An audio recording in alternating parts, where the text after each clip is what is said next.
Ya pemirsa, ada cara yang menarik dan unik dalam memanfaatkan limbah anorganik, yaitu menyulapnya menjadi kostum fashion show untuk anak-anak.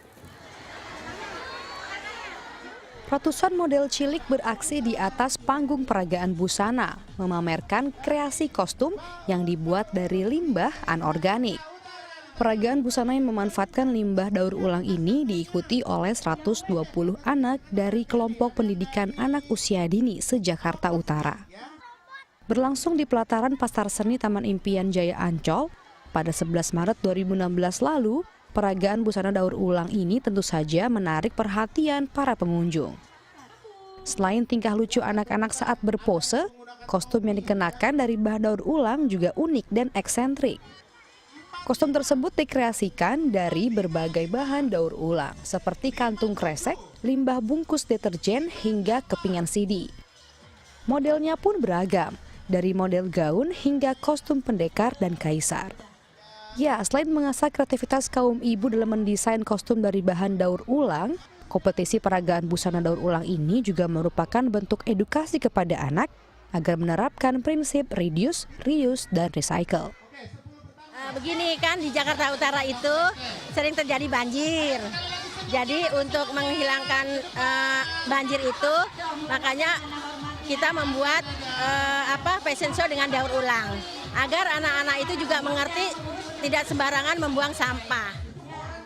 Rata-rata para ibu menghabiskan waktu 3 hingga 7 hari dalam menyelesaikan kostum daur ulang. Namun ada juga yang mendesain kostum daur ulang hanya dalam waktu 3 jam. Sulit Mbak, soalnya bahannya dia kaku kan, kalau dia bahannya lemes mungkin lebih enak gitu kita ngejahitnya. Kalau bahannya kaku kan susah dia ngejahitnya, kadang lepas gitu. Terus ini bahannya juga kita mesti ngumpulin dulu, kita cuci gitu. Kompetisi peragaan busana dari bahan daur ulang ini tak hanya sebagai ajang untuk mengasah keberanian anak, namun juga sebagai upaya mengurangi limbah anorganik yang sulit terurai. Wode Rizky, Syahri Kurniawan, DAI TV. Ya, sejak dioperasikannya Tangerang Live Room oleh pemerintah Kota Tangerang, kini masyarakat Kota Tangerang sudah dapat langsung melaporkan aspirasinya melalui aplikasi yang tersedia yang kemudian dapat ditindaklanjuti secara langsung oleh petugas di bidangnya masing-masing. Ya, keberadaan Tangerang Live Room ini dimaksudkan untuk mewujudkan program Pemkot Tangerang, yaitu menjadi kota yang layak huni dan juga kota pintar. Pemerintah Kota Tangerang membangun ruang pusat kendali data yang dinamakan Tangerang Live Room. Pembangunan ini merupakan salah satu upaya Pemkot Tangerang untuk mewujudkan kota yang layak huni dan menuju kota pintar. Sejak dioperasikan 28 Februari 2016 lalu di area lobi Gedung Wali Kota Tangerang, berbagai aktivitas pegawai dan masyarakat akan terpantau secara langsung melalui layar kaca besar.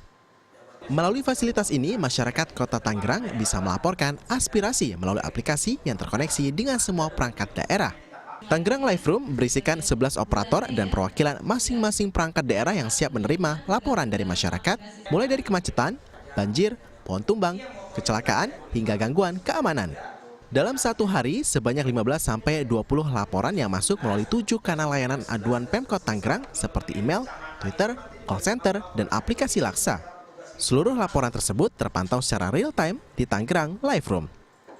Pemerintah Kota Tangerang punya cita-cita bagaimana mewujudkan Kota Tangerang yang live. Live itu kepanjangan dari livable, kota yang layak huni, kota yang layak investasi, layak dikunjungi, dan juga kota pintar atau kota cerdas.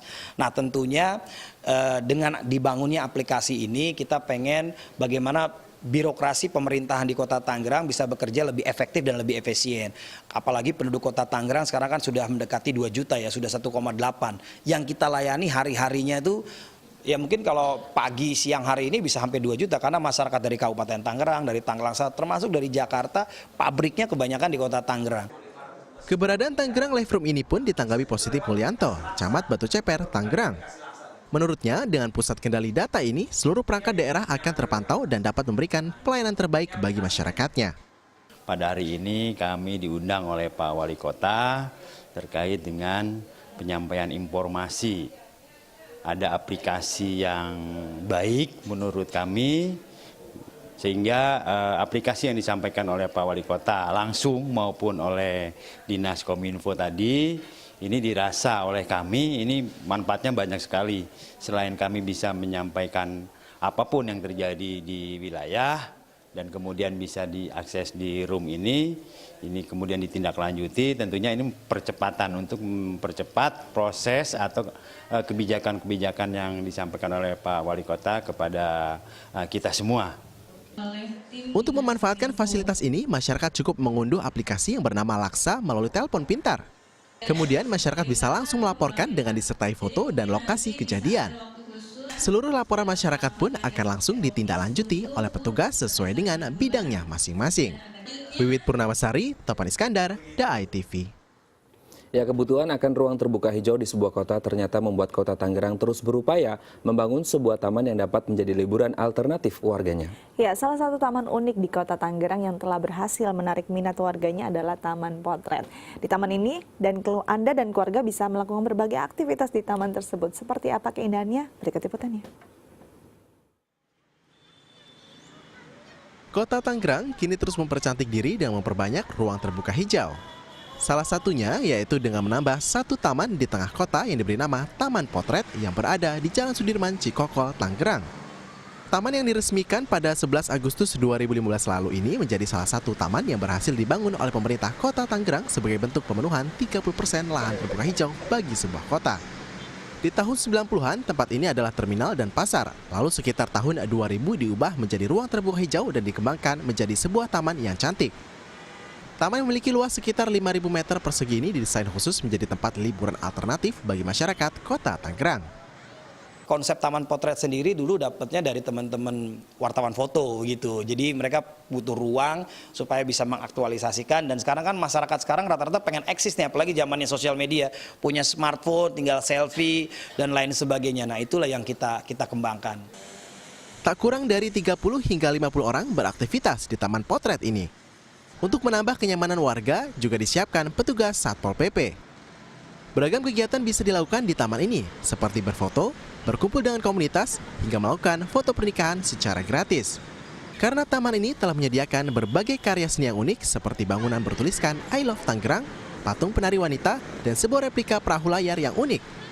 Tidak hanya itu, taman ini pun tersedia area bermain khusus anak-anak. Ya, mudah-mudahan sih lebih banyak lagi orang yang menyukai taman gitu. Dan bisa menjaganya gitu, tidak membuang sampah sembarangan. Taman pembaruan di Tangerang ini menarik, terus tertata rapih, dan kebersihannya sangat bagus. Penyediaan ruang publik oleh pemerintah seperti ini sudah sepatutnya terus dijaga dan dirawat oleh seluruh lapisan masyarakat. Wiwit Purnamasari, Topan Iskandar, DAI TV. Ya, kita ke Indramayu, pemirsa. Sungai Cimanuk adalah sungai bersejarah bagi Kabupaten Indramayu. Pasalnya pada masa kolonial banyak kapal-kapal Belanda dan Portugis yang lalu lalang di Sungai Cimanuk. Ya, namun karena proses sedimentasi dan alih fungsi lahan daerah aliran sungai jadi perumahan, kini lebar Sungai Cimanuk hanya tinggal 5 meter. Pada masa kolonialisme Belanda, Sungai Cimanuk menjadi salah satu jalur transportasi penting bagi kapal-kapal Belanda pengangkut hasil bumi. Bahkan menurut catatan sejarah, pada tahun 1500 Sungai Cimanuk pernah menjadi kota pelabuhan, tempat terjadinya perdagangan dan penyebaran agama. Sebagai buktinya, di dekat Taman Sungai Cimanuk masih terdapat palang-palang besi yang dulunya digunakan untuk menambatkan kapal-kapal yang bersandar di Sungai Cimanuk pada masa Mataram dulu. Makanya kalau dihitung itu terakhir berfungsi pelabuhan kurang lebih 1772. 1772? Ya, kalau dihitung berarti sekarang itu sudah ditinggalkan kurang lebih ya 243 tahun.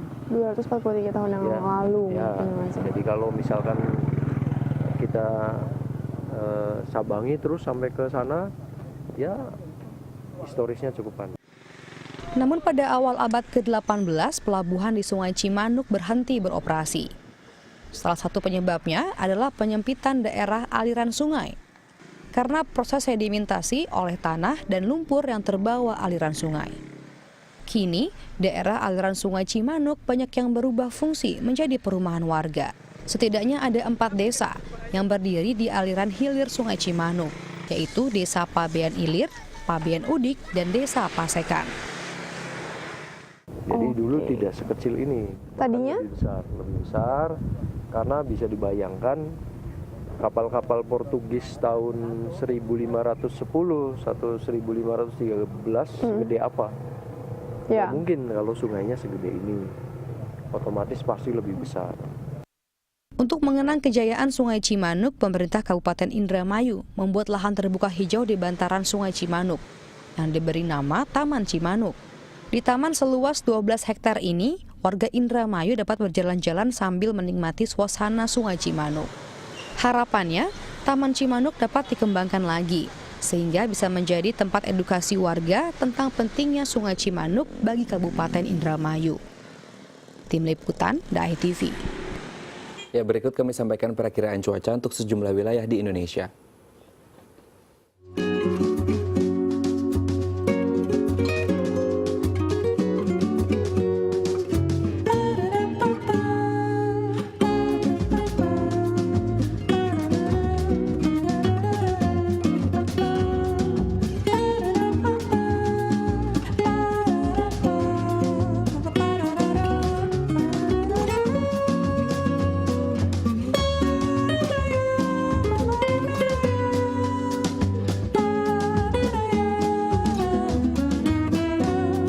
Ya, pemirsa, sekian perjumpaan kita hari ini. Saksikan terus Hala Indonesia dari Senin hingga Jumat di waktu yang sama. Ya, jangan lupa follow Twitter kami di @daai_tv dan @haloindodaitv. Akhir kata, saya Astia Dika. Dan saya Raden Madlias mewakili seluruh kru yang bertugas pamit undur diri. Sampai jumpa dan selamat Selamat beraktivitas.